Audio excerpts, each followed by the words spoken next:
അല്ലദീന യക്തുമൂൻ. നബി സല്ലല്ലാഹു അലൈഹി വസല്ലമ തങ്ങളുമായി ബന്ധപ്പെട്ടുള്ള വിഷയങ്ങൾ, നബി സല്ലല്ലാഹു അലൈഹി വസല്ലമ തങ്ങളുടെ വിശേഷണങ്ങൾ, നബി സല്ലല്ലാഹു അലൈഹി വസല്ലമ തങ്ങളുടെ പ്രത്യേകതകൾ, അവിടുന്ന് സത്യപ്രവാചകനാണെന്നുള്ള സാക്ഷ്യം, ഇത് മദീനയുടെ സാഹചര്യത്തിൽ അവിടെയുള്ള പണ്ഡിതന്മാർക്ക് അറിയാമായിരുന്നു.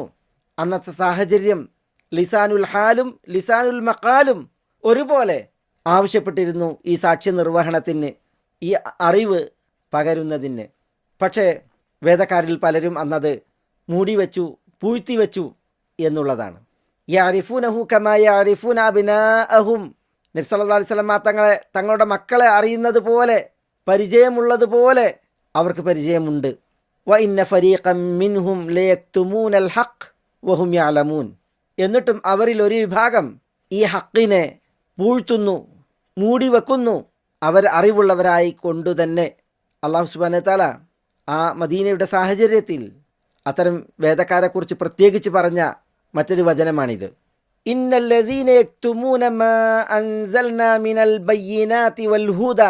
ഇവിടെ മാ അൻസൽന എന്ന് അല്ലാഹു സുബ്ഹാനഹു വ തആല പറഞ്ഞു, നാം അവതരിപ്പിച്ച യാതൊന്ന്. മാ എന്നുള്ളത് ഇസ്മു മൗസൂലയാണ്. അപ്പോൾ അത് അല്ലാഹു സുബ്ഹാനഹു വ തആല അവതരിപ്പിച്ചതെല്ലാം എന്നതാണ് അർത്ഥമാക്കുന്നത്. ആ അവതരിപ്പിച്ചതെല്ലാം എന്താണ്? അതാണ് പിന്നീട് പറഞ്ഞത് മിൻ അൽ ബയ്യിനാതി വൽ ഹുദ. അവിടെ മിൻ എന്നുള്ളത് അതിന് അൽ ബയാനിയ എന്ന് പറയും. എന്ന് പറഞ്ഞാൽ അള്ളാഹു അവതരിപ്പിച്ചതെല്ലാം അതിനെ വ്യക്തമാക്കുന്നു.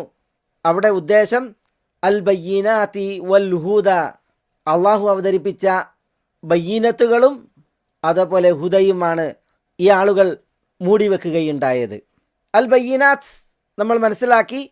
അൽ ആയാത്തുൽ ബയ്യിനാത്ത്, വ്യക്തമായ ആയത്തുകൾ. അൽ ഹുദ, അതിൻ്റെ ഉദ്ദേശം ഫലപ്രദമായ അറിവുകളാണ്. അൽ ഇൽമുൻ നാഫിഅ്, പദപ്രയോഗം സന്മാർഗ സന്ദേശങ്ങളെയും സന്മാർഗ നിർദ്ദേശങ്ങളെയും അർത്ഥമാക്കുന്നു. തഫ്സീറുകളിൽ അൽ ബയ്യിനാത്തു വൽ ഹുദ എന്നതിൻ്റെ ഉദ്ദേശം നബി സല്ലല്ലാഹു അലൈഹി വസല്ലം തങ്ങളുടെ പ്രവാചകത്വത്തെ വിളിച്ചറിയിക്കുന്ന വ്യക്തമായ ദൃഷ്ടാന്തങ്ങൾ. അപ്രകാരം നബി സല്ലല്ലാഹു അലൈഹി വസല്ലം തങ്ങളെ അനുധാവനം ചെയ്യുവാൻ ഉള്ള കൽപ്പനകൾ, അതുപോലുള്ളതായ മറ്റു ചില മതവിധികൾ, ഇതൊക്കെയാണ്.